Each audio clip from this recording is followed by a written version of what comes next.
Scorpio, this message is an urgent summons from destiny itself, addressed only to you. Mark the date, September 19th, 2025. On this day, your ruler Pluto, the lord of total transformations, will enter a critical resonance with Uranus, the revolutionary planet. This aspect is more than just an astrological event. It's a cosmic decree for your rebirth. The fortress you've spent years building for protection has become a cage for your soul, and the universe can no longer wait. You are destined to depart from the old world, not physically, but mentally and spiritually. This may be sorrowful, but it is the only path to gaining true power over your reality. You already sense it. Your inner reality, once a deep and powerful ocean, has transformed into a stagnant pool. Its waters are motionless, and the surface is littered with the debris of old grievances and outdated strategies. You masterfully maintain control over everything, yet this control has become synonymous with stagnation. Your soul, born for turbulent currents and plunging to extreme depths, is suffocating in this artificial basin. Each day, you expend colossal energy, sustaining the illusion of stability, while beneath the surface, tectonic tension builds, ready to shatter the dam. It is this Pluto-Uranus aspect that will activate a fundamental cosmic law, which will prove to be either a sentence or a liberation for you. Its formula is mercilessly simple. To cling to old pain for the illusion of control is to voluntarily surrender your power to the shadows of the past. The universe demands that you cease being a custodian of your wounds and instead become an alchemist of your destiny. You are not merely meant to survive, but to consciously undergo a complete reset. Release what is already dead and embrace your true nature. The nature of the phoenix, for whom ashes are not an end, but merely a necessary condition for rebirth in dazzling glory. This impulse for rebirth will materialize as revelatory news or a fateful encounter. Some piece of information, a fact or a person, will enter your life and, with surgical precision, expose the core self-deception upon which the entire construct of your world was built. This will not be an attack, but a diagnosis, a moment of truth, after which all your previous arguments and justifications will turn to dust. Suddenly, you will see that the door to your prison was never locked. You yourself held it closed from the inside. This external catalyst will simply turn the handle, and ignoring the draft of impending changes will become physically impossible. And in that moment, the internal noise, the hum of doubts and justifications that has accompanied you for years, will abruptly cease. An absolute silence will descend. And in this ringing emptiness, not a question, but a verdict will be uttered by your own soul: enough. This is the awakening of your inner strategist, the one who is tired of defending ruins and is ready to build a new empire in their place. The sadness of parting with the past will not vanish, but now it will become not an anchor, but fuel for the first, most decisive step into the unknown. This realization will be cold, clear, and absolutely irreversible. Recall all the disappointments of recent years, the betrayals you silently endured, and goals that crumbled to dust right at the finish line. All this pain was not punishment. It was an alchemical process in which your weariness was transmuted into will and losses into wisdom. The universe did not take away your strength. It compelled you to accumulate it in a hidden reservoir. Every blow of fate merely compressed your inner energy, transforming it into a concentrate of indestructible power, ready for detonation. And on September 19th, this concentrate of power will detonate, but it will not be an explosion of blind chaos. Rather, it will be a precise surgical strike that cracks the shell of your former world. And here is the main promise of that day, Scorpio. The universe guarantees you not merely an exit, but an ascension. You will leave a reality where you are only a skillful guardian of your boundaries and enter a dimension where you will become the architect of entire worlds. This is the greatest exchange in your destiny. You surrender your cozy but dead prison, and in return, you gain the right to create a new reality with the power of your reborn will. And yet, upon hearing this call to greatness, your inner guardian will raise an alarm.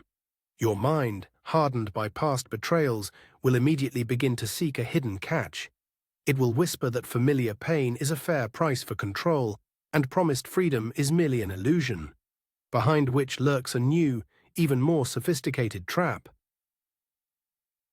The fear of losing power over your territory, even if that territory is a scorched desert, will prove almost paralyzing. For you, letting go of your scars is tantamount to betraying the sole witnesses to your resilience and strength.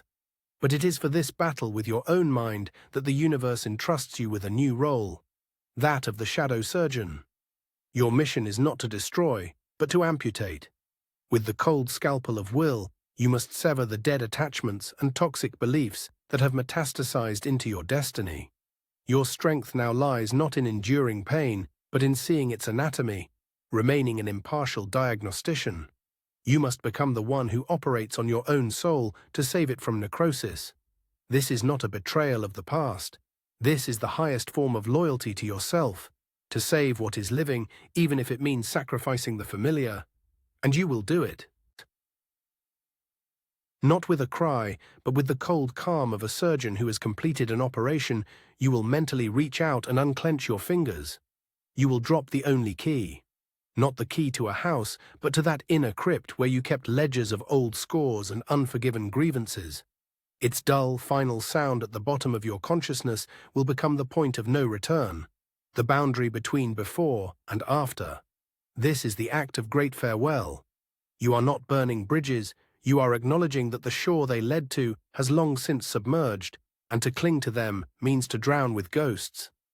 Nothing will ever grow again on this salt-scorched earth, and this is your ultimate liberation. This liberation will not remain an abstraction. It will manifest in three main theaters of your destiny. The first is the mirror hall of connections, where you are to shatter the distorted mirrors in which you saw only reflections of your fears, and for the first time truly meet another person, not just their role in your drama.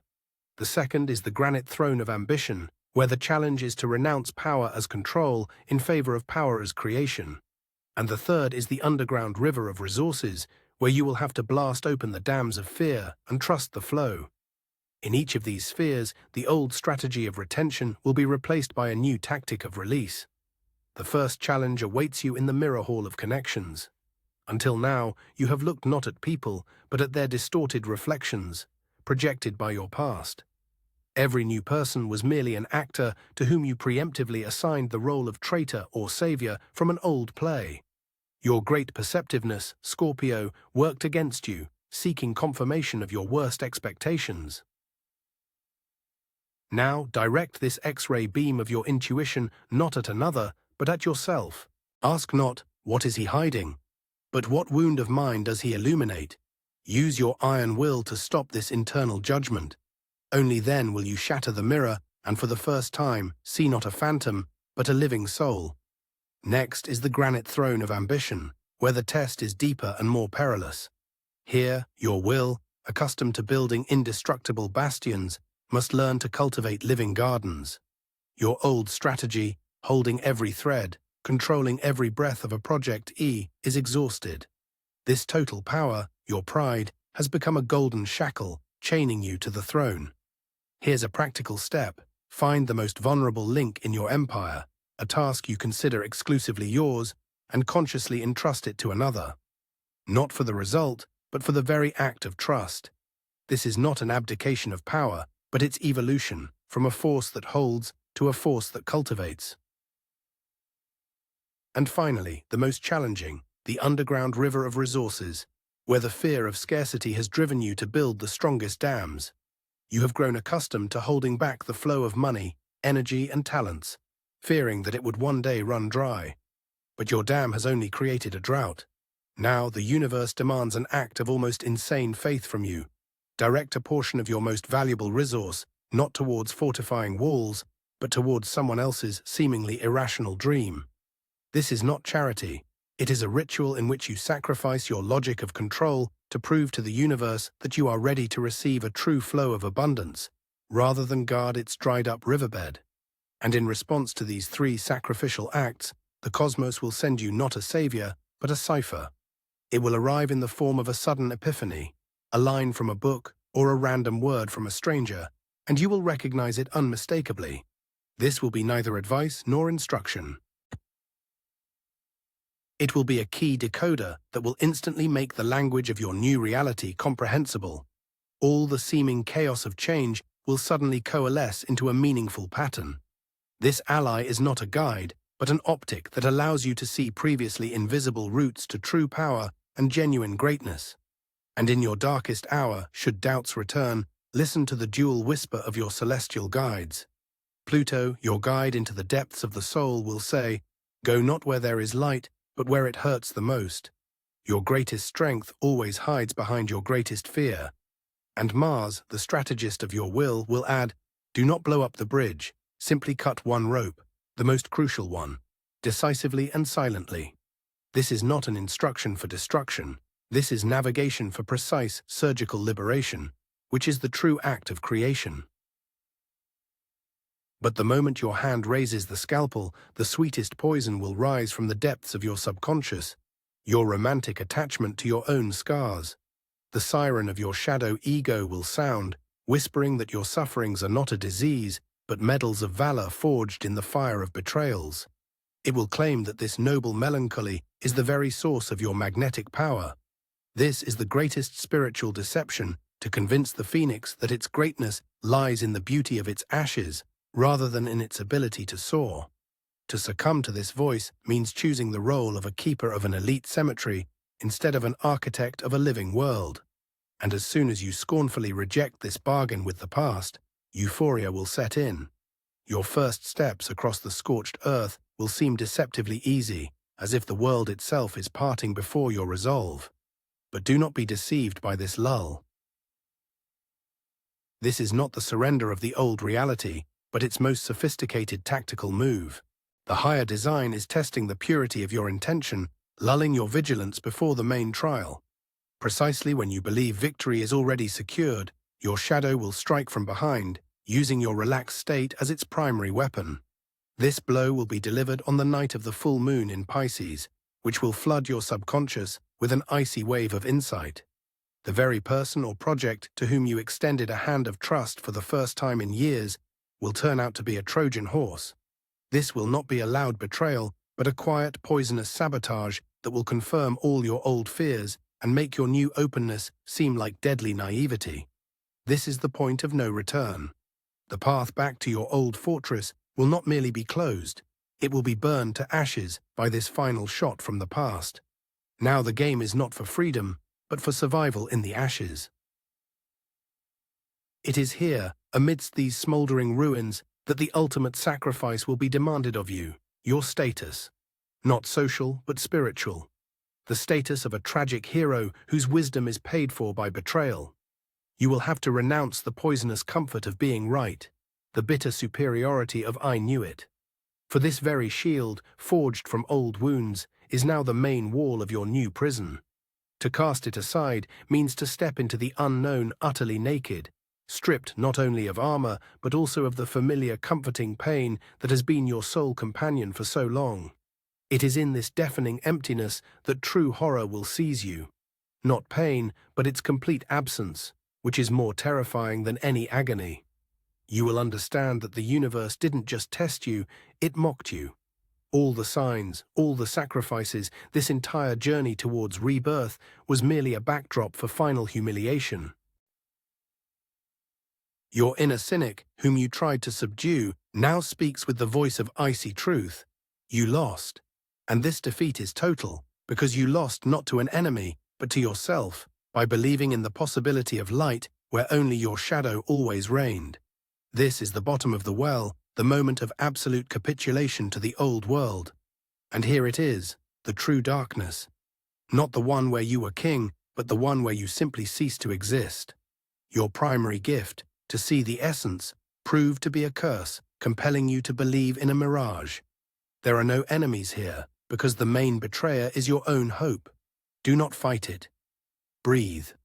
Inhale this cold emptiness until it becomes a part of you. Somewhere there, beneath the rubble of ego and burned illusions, a spark of your spirit still flickers. It is the only thing that is real in this total nullification. And this spark, like a tiny sun in the abyss, illuminates in your memory the dual testament of your guides. Go to the epicenter of pain, Pluto commanded. Cut the main rope, Mars insisted. And an insight arrives: the greatest pain was not in the betrayal, but in your secret pride in the scar. And the main rope is not a connection to an enemy, but your dependence on the drama itself. A new tactic is born, not to win the old war, but to demobilize your soul. To stop being a soldier on a battlefield that exists only in your mind. And as soon as the order for demobilization is given, your entire reality changes its physics. Your eternal hunt is over. You no longer pursue power, revenge, or even healing. Your sole objective now is not a trophy, but a coordinate at the very heart of existence, the 0 point.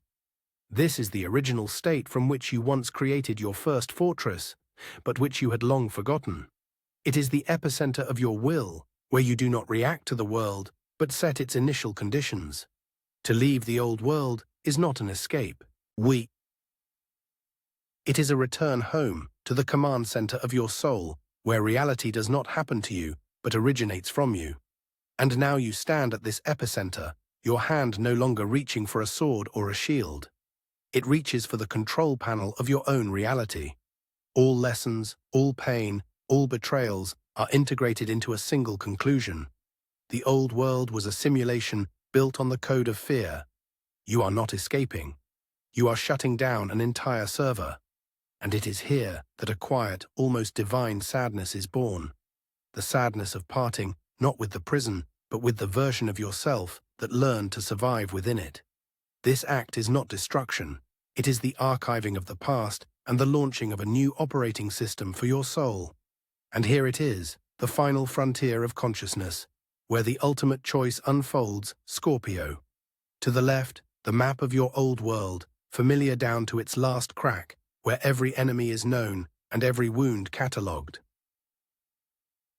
This is the path of a master, flawlessly managing their necropolis. To the right, only the blinding emptiness of a new beginning, where you have no titles, no scars, no enemies. This is the path of an apprentice who must learn to breathe anew. You are destined to choose between the flawless knowledge of your past and the risky creation of your future.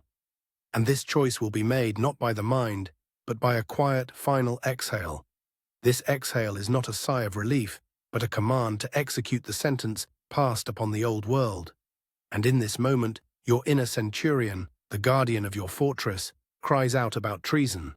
All its experience, all its logic of survival, screams that a step into the void is suicide, a strategic error that will leave your flank unprotected.